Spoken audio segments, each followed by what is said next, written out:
ہر مومن کو یہ چاہیے کہ وہ خود کو برائیوں سے بچائے اور اپنے اندر محاسن پیدا کرے، خوبیاں پیدا کرے، اچھائیاں پیدا کرے، ظاہری طور کے اوپر بھی اچھائیوں کے ساتھ متصف ہو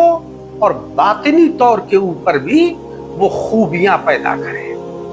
اللہ جل شانہ وعم نوالہ نے قرآن عظیم میں فرمایا ہے ان الصلاۃ تنہی عن الفحشاء والمنکر، نماز کی یہ شان ہے کہ وہ انسان کو فحش باتوں سے اور برائیوں سے محفوظ رکھتی ہے۔ اور حقیقتاً ہم اس چیز کو دیکھتے بھی ہیں کہ جو انسان نمازی ہوتا ہے تو وہ اپنے لباس کو بھی پاک و صاف رکھتا ہے، اپنے جسم کی طہارت کا بھی خیال رکھتا ہے، اپنے باطن کو بھی وہ صاف ستھرا بنانے کی کوشش کرتا ہے۔ ہر لمحہ اس کو یہ خیال رہتا ہے کہ میری زبان سے کوئی ناشائستہ لفظ نہ نکل جائے جس سے کہ اللہ جل شانہ وعم نوالہ مجھ سے ناراض ہو جائے۔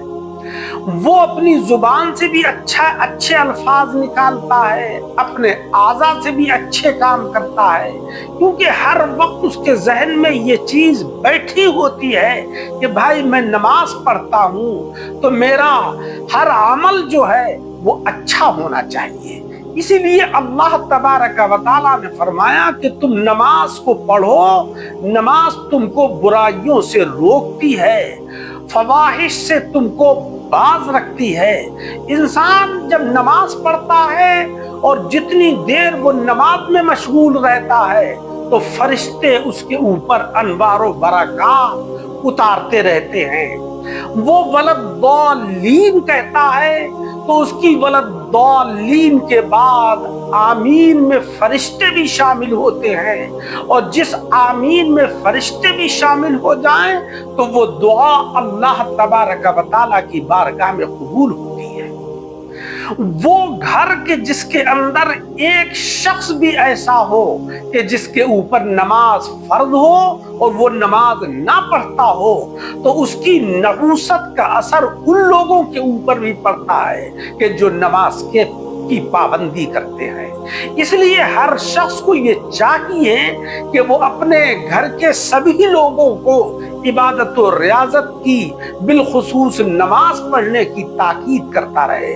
قرآن عظیم میں ہم سے یہ کہا گیا ہے وَأْمُرْ أَهْلَكَ بِالصَّلَاةِ، تم اپنے گھر کے لوگوں کو بھی نماز کا حکم دو۔ آج ہماری کم نصیبی یہ ہے کہ ہم صبح کو 10 بجے تک پڑے سوتے رہتے ہیں، جبکہ ہم سب کے پیارے آقا جناب خاتم النبیین اشرف المرسلین محمد مصطفیٰ صلی اللہ علیہ وسلم نے فرمایا ہے کہ جو شخص فجر کی نماز کے لیے نہیں اٹھتا ہے، وہ نماز کا اہتمام نہیں کرتا ہے تو شیطان اس کے کان میں پیشاب کر دیتا ہے۔ تو پیشاب کرنے کا مطلب یہ ہے کہ شیطانی اثرات اس کی ذات کے اندر داخل ہو جاتے ہیں، جس کا اثر یہ ہوتا ہے کہ جب وہ 9 یا 10 بجے سو کر اٹھتا ہے تو پھر اس کے جسم پر کاہلی اور سستی طاری ہوتی ہے، اور اس نماز کے چھوڑنے کا اثر اور اس کی نحوست پورے دن اس کے اوپر طاری رہتی ہے۔ اس لیے میرے عزیزوں، ہمیں یہ چاہیے کہ ہم نمازوں کو پابندی کے ساتھ ادا کریں۔ گھر میں جو ہمارے بچے ہوں گے جب وہ ہمیں نمازیں پڑھتے ہوئے دیکھیں گے تو ان کے اندر بھی شوق اور ولولہ پیدا ہوگا